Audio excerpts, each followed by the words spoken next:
The ruling establishment has a lot of, they will stop at nothing to complete their toolkit of control. Right? So one of the things that has been missing from the toolkit of total control has been quarantines and curfews. Right? Mm-hmm. So now, welcome to the new world in America, where to get on a bus, to go through a subway station, if you think that the procedures at the TSA are onerous, right? Guess this is coming to a bus depot near you. It's a more invasive way, and the ruling class needs this because, let me say, if the ruling class ever saw wide-scale civil unrest, you'd see an Ebola outbreak in America right away. Okay, so this is, what you see is that Ebola is another tool in the toolbox of the ruling class control. Yeah, to keep down absolutely, repression. Positively, 100%. This is a tool. Right. Ebola doesn't just magically start spreading. Mm-hmm. And then we have this doctors that come back here. The white people, of course, live. Mm-hmm. The two whites who got it survived. All the black people that get it die. It's very possible that these one of these NGOs over there is going around with a veil of Ebola or spreading it from a small plane onto villages. The point is to get hundreds of thousands of people infected with it and create the next phase of control. Now, one of the things I'd like to show to back up my my claims here. Here's a document from the Rockefeller Foundation. Rockefeller Foundation, right there. You can zoom in on that, where my finger is. It's called Scenarios for the Future International Development, the Rockefeller Foundation. All right? Okay, let's take a look at what they're saying here. This is something like a 50, 60-page document. I'd like you to go to page 18, if you can look at this up on the internet, but I'll read it off to you. It's called lockstep, lockstep. And this is a phrase that I used right after 2001 when I saw the entire system of the United States, including the population, were in lockstep. So the Congress went along, and yes, it was Osama bin Laden, and the people waved their flag and said, I hate, hate, hate, hate, and everything was in lockstep. Well, in 2010, they published this, Rockefeller Foundation, and here's what they're saying. They're saying that they call it a scenario. These are scenario narratives, and they speak about it in the past tense. So they put out this scenario, lockstep. A world of tighter, top-down government control and more authoritarian leadership with limited innovation and growing citizen pushback. Okay, I'll read a little bit of it. In 2012, the pandemic that the world had been anticipating for years, nobody was anticipating a pandemic, finally hit.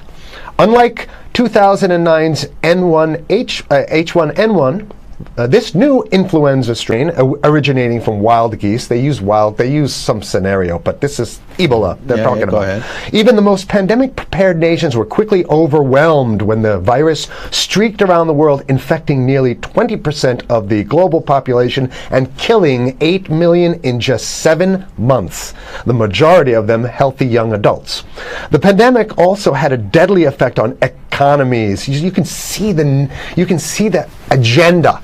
Just naked, raw, naked control agenda written down, and it's anybody's guess how this becomes effectuated in real life. So whether this is written specifically as marching orders or whether people take it upon themselves in the intelligence networks to say, okay, well, this has been produced, so this is the plan here. But these narratives have to be written in advance because the intelligence agencies don't know how to do these narratives. They need help. So these think tanks, they come up with these like Rand Corporation, Rockefeller Foundation. These are think tanks of death. They're not the think tanks, they're not there to find great ways to help people. Right? Okay, the pandemic also had a deadly effect on economics. International mobility of both people and goods screeched to a halt.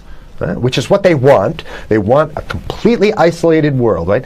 Debilitating industries like tourism and breaking global supply chains. Well, of course they want tourism stopped because they're not in the tourism business. And they want you at home in your house in front of the TV. Then they got you. Because once you watch the TV, they own your soul. Even locally. Wait a second, we're on television. I mean commercial television, let's say. national.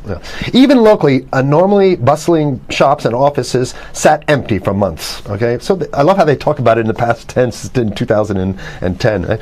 The pandemic blanketed the planet, though disproportionate numbers in Africa died. Southeast Asia and Central America, where the virus spread like wildfire. It sounds like the opening monologue of a disaster movie, right? Exactly. Now listen to, here's the good stuff now. But even in developed countries, containment was a challenge. Now here's this one. I love this one. The United States' initial policy of strongly discouraging, in quotation marks, strongly discouraging citizens from flying proved deadly in its leniency. So they're saying, that... No, keep going. Okay, Read it. proved deadly in its leniency. So they should have been tougher, right? Accelerating the spread of the virus, not just within the United States, but across borders. However, a few countries did fare better. China in particular. The Chinese government's quick imposition and enforcement of mandatory quarantine for all citizens, as well as its instant and near hermetic sealing off of all borders, saved millions of lives, stopping the spread of virus far earlier than in other countries. So the message is here is we have to look towards the Chinese, the oppressive totalitarian Chinese regime as an example of what we need to be doing here. And of course, the ruling class here loves the Chinese regime because they have demonstrated to the ruling class the most efficient form of capitalism, which is authoritarian capitalism. So we have capitalism, but unfortunately we have this veil. I get it. We have this veil of democracy. This is very interesting. This is continue on. Okay. China's government was not the only one that took extreme measures to protect its citizens from risk and exposure. During the pandemic, national leaders around the world flexed their muscles, flexed their authority, and imposed airtight rules and restrictions. You can see the agenda. Okay, go. Okay. From the mandatory wearing of face masks to body temperature checks at the entries to communal spaces like that's what's happening right now. Yeah, but soon it's going to be like body. It'll be at the subway. Yeah, well, is that what you're saying? We'll be going through this in the subway to get on the buses and the subway, absolutely, things like that. And what this means though is don't think about having a cigarette, a joint on you, or basically you can't. This is a dragnet for everything. So if in order for you in other words, just like with stop and frisk, this is ultimate stop and frisk. This is the ultimate cavity stop and frisk, cavity search kind of thing. All right, so during the pandemic, national leaders around the world flexed their authority. Now there's some good stuff. Listen to this. And even supermarkets, they want body checks at supermarkets. Okay, so basically what they're saying is they're building a system where every move you make, you got to go through them. You can't get food. Well, how about if you go to the farmer's market? Right. Here's the good stuff now. It just keeps getting better. Even after the pandemic faded, this more authoritarian control and oversight of citizens and their activities stuck. And even intensified. That's the whole point. So they're going to get rid of... Did that happen already with 9/11? Of course. 9/11 was how many? 14 years ago, and we still have all these draconian rules. So they're going to put the body cavity USA searches Patriot and all that. That's right. So in order to get to a supermarket, you got to have a body cavity search, and then when there's no more Ebola, well, you know what? We kind of like this way because we have an complete infrastructure of a control grid. In order to protect themselves from the spread of increasingly global problems, from pandemics and national terrorism to environmental crisis and rising poverty, leaders around the world took a firmer grip on power. Well, what the hell would rising poverty have anything to do with imposing strict citizen controls with face masks? So they're very sloppy stuff here. At first, the notion of a more controlled world gained wide acceptance and approval. I'm sorry. Nobody likes this stuff. They're just saying it.